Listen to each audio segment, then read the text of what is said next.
A Creality V3K. I'm printing a Jesus Christ statue for a friend as a gift, and I wanted to show you how it looks. I'm using a Joyo Pet G. I'm printing this quite fast with 0.2 layer height with outer wall layer speed around 200, I think.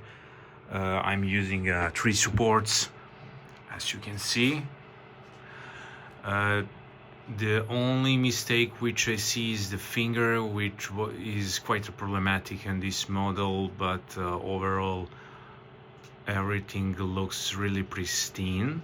So let's remove the supports and see how everything looks. Adhesion is superb. I can remove it like this. I guess I'm gonna need to twist the plate. Let's check it out close up. So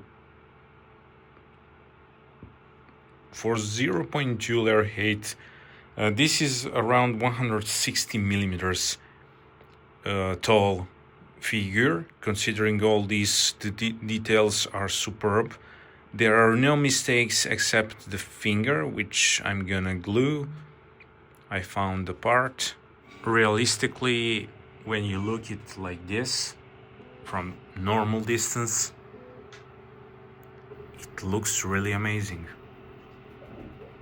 Let me know what you think down below in the comments.